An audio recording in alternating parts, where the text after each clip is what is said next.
Hi, welcome to Kandan tailoring. நம்ம வந்து பார்த்திங்கன்னா இப்போது இந்த பாவாடை சட்டையை தைக்கிறதுக்கு ஃபஸ்ட்டு வந்து ஷர்ட் எப்படி ரெடி பண்ணுன்றதை சட்டையை பார்த்துடலாம்.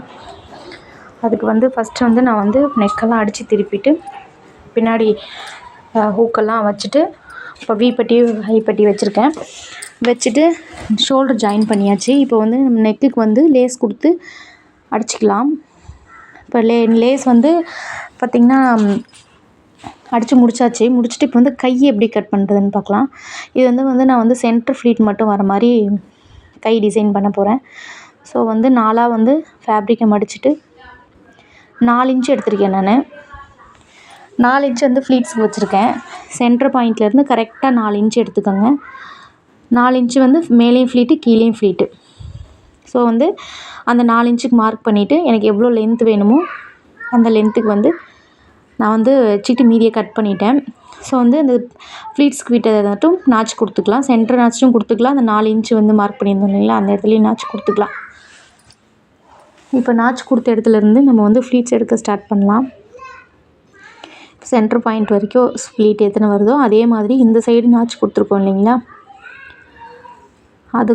அது வரைக்கும் நம்ம வந்து ஃப்ளீட்ஸ் எடுத்துக்கலாம். ஃப்ளீட்ஸ் எடுத்துகிட்டு சேம் இதே மாதிரி கீழே வந்து ஃப்ளீட்ஸ் எடுத்துக்கலாம். கீழேயும் ஃப்ளீட்ஸ் எடுத்துகிட்டு அரேஞ்ச் பண்ணிட்டோம்னா நமக்கு வந்து பஃப் ஹேண்ட் வந்து ரெடி. இப்போ பார்த்திங்கன்னா இந்த ஃப்ளீட்ஸ் வந்து பார்த்திங்கன்னா சென்டரில் மட்டும் நான் கொடுத்துருக்கேன். நீங்கள் ஃபுல்லாகவும் கொடுக்கலாம்.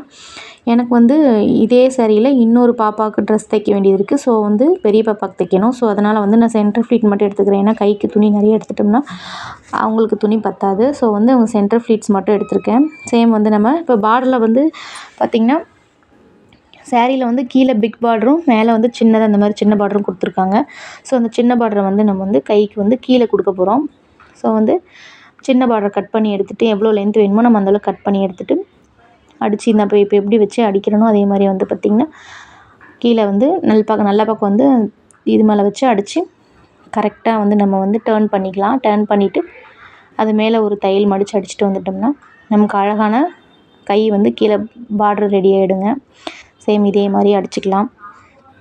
இப்போ நான் எப்படி வந்து தைக்கிறேனோ அதே மாதிரி தைக்கலாம். ப்ளவுஸ்க்கும் இதே தான், எல்லாத்துக்குமே இதே மாதிரி மெத்தட் தான். சென்டர் ஃப்ளீட்ஸ் வச்சு நீங்கள் வந்து அழகாக இந்த பார்டரை நீங்கள் வந்து ஒரு இதில் கொடுக்கும்போது வந்து கீழே கொடுக்கும்போது வந்து ரொம்ப அழகாக இருக்கும் பார்க்குறக்கு. அது சின்ன பாப்பாவுக்கு இன்னும் அழகாக இருக்கும்.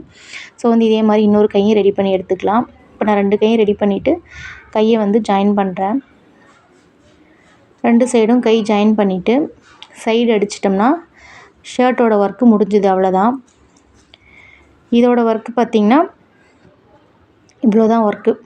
இப்போ வந்து இதில் எக்ஸ்ட்ரா வந்து நம்ம வந்து டிசைன் பண்ணுறதுக்காக கை அடித்து முடிச்சுட்டு கீழே வந்து ஷர்ட்டில் வந்து கீழே வந்து ஒரு லேஸ் கொடுக்க போகிறேன். மணி எல்லாம் வர மாதிரி ஒரு லேஸ் கொடுக்க போகிறேன். ஸோ வந்து அது வந்து நம்மளோட இஷ்டம்தான், என்ன மாதிரி டிசைன் வேணுமோ அப்படி பண்ணிக்கலாம். இப்போ வந்து பார்த்திங்கன்னா நான் வந்து கீழே வந்து இந்த மணியை தான் வந்து கொடுக்க போகிறேன். இது வந்து மேலே வச்சும் தைக்கலாம், கீழே வச்சும் தைக்கலாம். ஸோ நான் வந்து எப்படி வச்சு தைச்சா நல்லாயிருக்கும்னு பார்க்குறேன். எனக்கு வந்து கீழே வச்சு தைச்சா நல்லாயிருக்குன்ற மாதிரி இருக்குது. ஸோ அந்த மாதிரி வந்து நான் கீழே வச்சு தைச்சிட்டேன். இது வந்து ரொம்ப நீட்டாக அழகாக வந்திருக்கு. இப்போ பார்த்திங்கன்னா இதோட சைடை ஜாயின் பண்ணிட்டோம்னா நம்ம ஷர்ட்டோட ஒர்க் வந்து முடிஞ்சுதுங்க.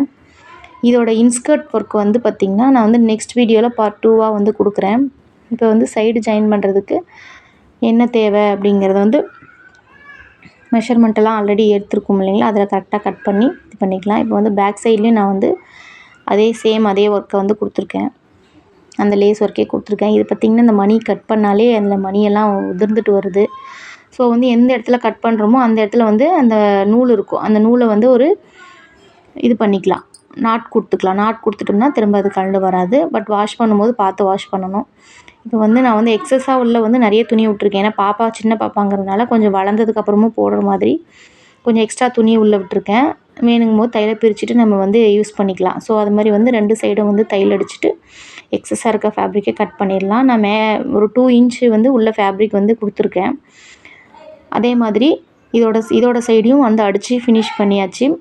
இப்போ 2 சைடும் சைடு அடிச்சுட்டு ஃபினிஷ் பண்ணிட்டோம் அப்படின்னா ஷர்ட்டோட ஒர்க் வந்து கம்ப்ளீட் ஆகிடுது. ரொம்ப அழகாக நீட்டாக வந்திருக்குங்க இந்த ஷர்ட்டு. இதோட இன்ஸ்கர்ட் பார்ட் வந்து நான் நெக்ஸ்ட் வீடியோவில் கொடுக்குறேன்.